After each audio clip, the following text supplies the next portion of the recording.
Hey guys, ZombieX here again from Headphone. Now more headphone amplifiers. Here we have the Woo Audio 3, and here we have the X-CANV8P. It's now discontinued. Which one is it now? Can you guess?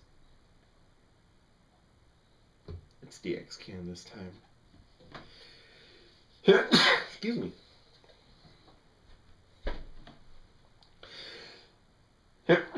Excuse me again. Allergies, guys, you know. So, X-CANV8P, made by Musical Fidelity, and it is a hybrid design, which is tube sound with solid state output buffers here, and it accepts 2 headphones. But yes, more about the tube area. It takes 6922 variants, or you can substitute 60J8, and there's another variant. I've never used it. Oh, and the E88CC or ECC88 you can use.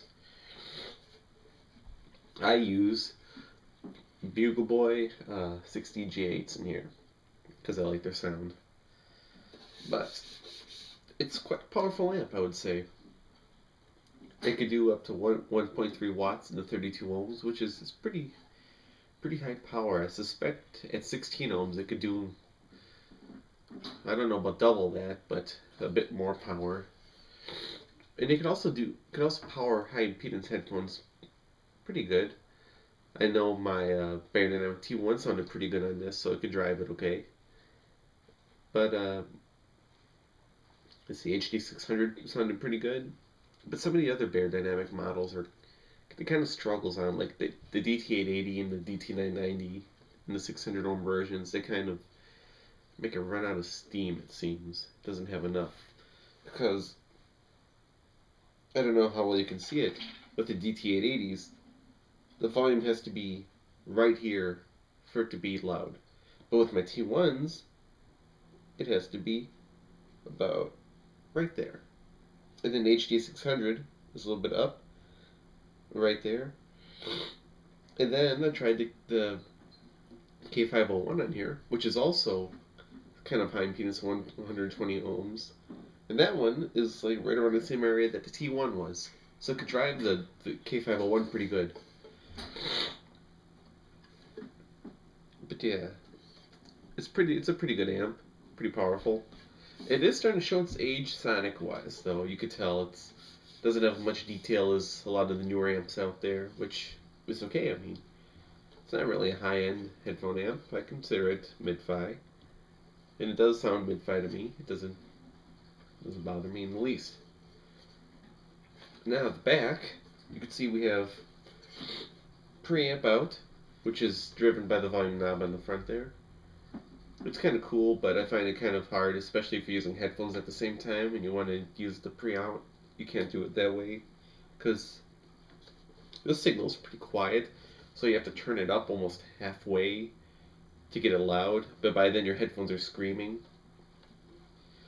Then we have, of course, the line-in, DAC, CD player. You can do any of that. You can even use like your little MP3 players, but those are really quiet, so you're going to have to crank their volume. Then we have line out, which is just a loop output. That, unfortunately, doesn't work even if the amp is off. Kind of like how the SPL auditor worked when it was off. The XLRs would still go through. It doesn't work like that. You have to have the amp on. Then we have the USB DAC. The DAC chip that's in there, I don't quite remember right now. I don't have the manual on me, but I will find the link to what it is, and I'll post it in the video description below. You guys could check it out. But the DAC itself, it's kind of lacking. It's very basic. I guess you'd say it's no better than going to eBay and buying one of those like little $50 like little USB DACs. That's probably about the same, I would say. Maybe a little worse than that. But I mean, for what it is, I mean, if you don't have a DAC, you can use it. I would just use the onboard sound personally. I think that sounds better. And then just the power input, which is a 3-pronged DIN plug. And that's only with the X series power supply and the little pinky power supplies by Rock Grotto. He accepts, it takes those. And with this guy, he comes with a wall wart when you buy him. And I would recommend, if you have the money, to get an upgraded power supply for this. The little pinky power supply runs a little bit over $300, but I think it's well worth it. And if you find a used Musical Fidelity, a V8 power supply, I believe, those can go up like about $250 or so. But I would just spend a little bit more and get the little pinky. It's actually a little bit more powerful. It sounds better to me. I've tried them side by side. So I would say with the power supply you get like blacker backgrounds. The soundstage gets a little better. The bass gets deeper, tighter. It just cleans up the sound a lot more. Plus it gives you a lot more reserve power for the amp itself. Because that wall wart runs out of steam really fast, I would say. But yeah, that is the X-CANV8P, guys.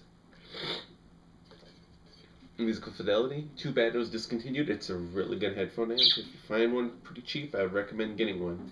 Okay? Till next time, Zombie X out.